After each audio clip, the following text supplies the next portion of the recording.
Hi, so I'm live here right now again. Today's a weekend in Singapore, at least it's Saturday. It's a Saturday morning, and I thought I would share an update that is more related to parenting because uh, the likelihood of you spending time with your kids is pretty high. Unless you're working on weekends, then I'm sorry. Okay, today it's a topic and subject that is really close and very close to my heart because I relate to everything that I'm talking about. Yeah, I've been through these kinds of situations where uh, things could have been done differently for me. Well, to keep my answer short, here's what happens usually when a parent brings their child to me for tutoring. Okay, I would usually sit down with their child for about 10 minutes, and in that 10 minutes, without their parents around, I would uncover what the child loves, what the child feels they're confident in. And what I want to do is I want to extract and uncover what do they think, hear, feel, and see when they're doing something that they really enjoy, and when they are strong in something. So I want to know how they associate their strengths in a particular subject to themselves. I want to know how they speak about it, think about it, feel about it, so that I can hear the key words and the key activities that get done when they talk about their favorite or strongest subject. Okay? So when I discover that, I would invariably realize, or I think this is logical as well for you as well if you're watching this, you would know that you would spend the most amount of time doing and practicing something that you are good in and you enjoy, right? So then I will make that equation to them. I tell them that, have you noticed that if you were to create a bar model, I'm teaching maths, right? So might as well use bar modeling. If you were to create a bar model, uh, and there are two things that you want to measure. One of the bar model is your strongest subject, and the other bar model is math. How many units would you draw that bar model of your strongest subject in terms of time you spend, and how many units will you draw for math? And of course, they would tell me, right? You know the answer, right? So then I would ask that. Then I'll ask them, would your math improve if you were to at least balance out that bar model such that they are almost equal in amount? Would you improve in maths? And I'll get a slight nod, maybe, maybe. And then I would shift it again. I'll say, if you were to make it extreme and switch around the amount of time you use between math and your strongest subject, would you think you would improve in math? And they would, of course, they have no choice, it's logic. They would say yes. Well, they would say yes unless they have a very strong belief that they cannot do mathematics.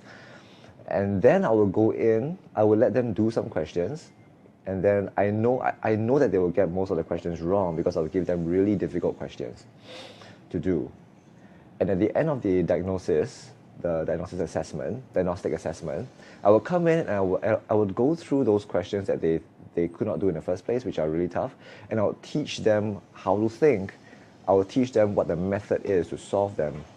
And then I would use a particular teaching method to do that called the I do, we do, you do model. It's very popular in the teaching community.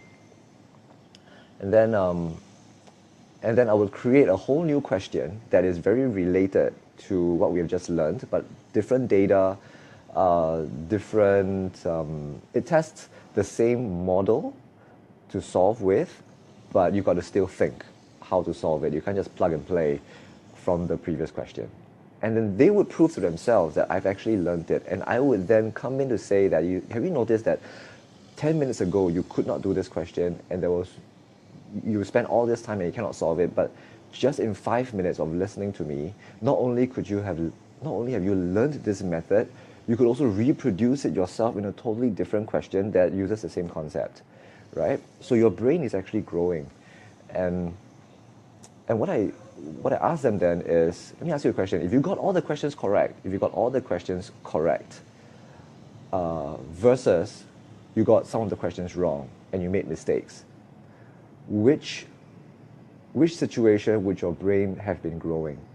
Let me repeat that. If you got all questions correct versus some mistakes, which situation have your brain been growing? And they are logical people, they know the answer, right? Is mistakes. So I tell them to embrace mistakes. I tell them that mistakes are good. Mistakes gives you an opportunity to know where you need to improve on and an opportunity for your brain to grow. Of course, as I say, that's during practice. That's during practice, right? In an exam, in a test, we don't want mistakes because we're getting graded on them. But during practice, the only way to improve and grow is through mistakes. Okay. So what is it parents do that are causing their children doubt and limiting self-beliefs within themselves? Self-belief, of course, within themselves, right? But limiting beliefs that causes them to not even try, just to give up altogether. I mean, I can totally relate, and I speak this from personal experience. Now, first, I want to say that I love my parents to bits. Okay, they're doing the best they can with with everything they've got, and I understand that in their generation, survivorship was everything, because they were the baby boomers, right? They were building a nation, so it's all about survival. But the next generation, which is us, we have almost everything that we need. We don't have to always think about survival anymore. And now we're thinking about self-actualization and reaching our full potential and stuff like that. But my parents' generation, they did not have the luxury of that, to talk about fulfilling the potential and self-actualization. All they can do is to put food on the table and make sure their children survive the competitive and harsh environment they're suddenly thrust into. This is Singapore. We built over a very short amount of time, so we have to get good. So because of that, my mom has always instilled in me that I'm not really special, and I don't have special ability of any sort. And she was really happy that I decided to become a teacher.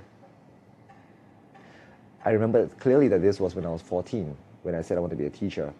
The truth is, I said I want to be a teacher because I had no mental models of any other career that I could do. I've never seen any other work live, so I don't know what they do, but I've seen teachers all my life, so I know what they do. So there's this comfort zone around teaching that I felt I could do this, right? I've seen it all my life, I could do this. And she was really happy. I remember hearing that she says that teaching is great because, Perry, you're not very special. There's not much you can do, and teaching will suit you best. First of all, kudos to all teachers, salute to all teachers. We now know, and from personal experience, I now know that, my gosh, teachers are like superhumans. They don't require sleep, they don't require meals, and they can use their voice all day and then go home and be a parent as well. Oh my gosh, amazing, these school teachers. But that was what my parents, my mom was telling me throughout my formative years. And my dad wasn't much around, so he didn't really contribute to my decisions. So you see, my mom and my dad somehow have inculcated this belief in us of don't stick out, don't raise your hand too much, and don't get your hopes up, you'll get shot down. And so I've never really challenged myself and grow myself because I felt that there is a very clear limit to what I can do, and it's from my parents. Again, I repeat, I love them to bits, and I totally understand they're doing it out of love. And I'm probably doing some things out of love to my own children that would cause them some. We all screw up our children our own way, right? But we just don't want to, we'll see what happens. So, what I noticed from the parents who come to our place and send their child here for tutoring is that at the end of the session, after I've gone through the math question with the child, the parent would sit down with us and the parent would begin their long litany of what their child is bad at, what their child cannot do, and blah blah blah. So the main culprit is they tend to say my child cannot do this, My child, once he sees a problem sum or a word problem, he just stops thinking. So there's always all these words about what he can or cannot do. It's almost like a ability, ability. So I'm going into Carol Dweck's Mindset, the book Mindset by Carol Dweck. And she believes that there are two mindsets in children that could determine their success in life. One is the fixed mindset, where their ability is fixed no matter what. And the other is the growth mindset, where ability is simply a matter of growth, a matter of how much time you spend in the ability. So their ability becomes flexible and malleable. So when you talk about your child having these limitations, it develops in them this fixed mindset that, yeah, okay, I can't do this, I cannot do that.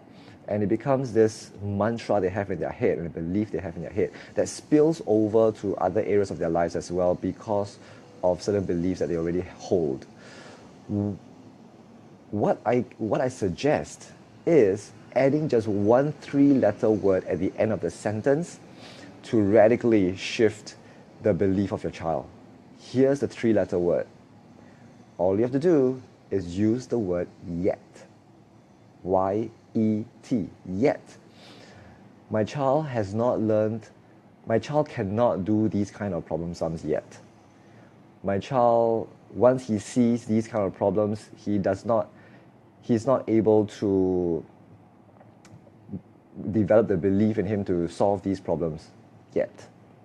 And so when you add the word yet behind, it presupposes that the child is just missing off a strategy or missing off just one more number to the number lock, combination lock, right? Everything is there, you just need one more thing to put in place and maybe matching the child's learning modality or anything like that.